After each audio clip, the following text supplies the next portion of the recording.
साथ Las Vegas के famous circus circus में लाए थे। ये दुनिया का इकलौता परमानेंट सर्कस माना जाता है, जो साथ ही में एक होटल भी है। डैनियल को तो सर्कस का इतना शौक नहीं था, पर उसके पापा बहुत ही ज्यादा एक्साइटेड थे। वो चाहते थे कि जैसे बचपन में वो खुद सर्कस देखा करते थे, वैसे ही उनका बेटा भी सर्कस देख पाए। पर डैनियल सर्कस में कुछ खास इंटरेस्टेड नहीं था और वो बस अपने पापा का मन रखने के लिए उनके साथ आ गया था।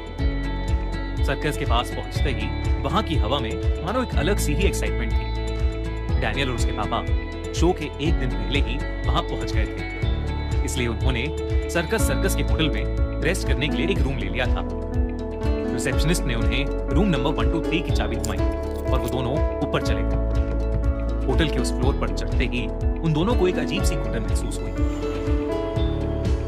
डैनियल के पापा रूम का दरवाजा खोलने लगे, तभी डैनियल को अपने कान में किसी बच्चे के हंसने की हल्की सी आवाज आई। डैनियल तुरंत मुड़कर इधर उधर देखने लगा, पर आसपास कोई नहीं था। डैनियल ने अपने पापा से कुछ नहीं कहा और दरवाजा खोलने पर वो उनके साथ रूम के अंदर चला गया। लेकिन रूम खुलते ही डैनियल और उसके डैड दंग रह गए, क्योंकि उनके पूरे रूम का सभी सामान इधर उधर बिखरा हुआ था। ऐसा लग रहा था कि जैसे रूम में कोई तूफान आया हो। वो दोनों सीधा रूम से बाहर निकले और फ्लोर पर काम कर रहे हाउसकीपर को आवाज लगाकर बुलाने लगे। हाउसकीपर के आते ही वो उसे रूम दिखाने ले गए, तो रूम का सभी सामान अपनी सही जगह पर रखा हुआ था। डैनियल और उसके डैड को अपनी आंखों पर विश्वास ही नहीं हो रहा था। अभी कुछ ही देर पहले उन्होंने अपनी आंखों से रूम की बिगड़ी हुई हालत देखी थी, पर अब सब कुछ बिल्कुल सही तरीके से रखा हुआ था। डैनियल के पापा जैसे ही उस हाउसकीपर से थैंक यू कहने के लिए मुड़े, वो हाउसकीपर वहां था ही नहीं, बल्कि वो पूरे कॉरिडोर में कहीं नहीं दिख रहा था।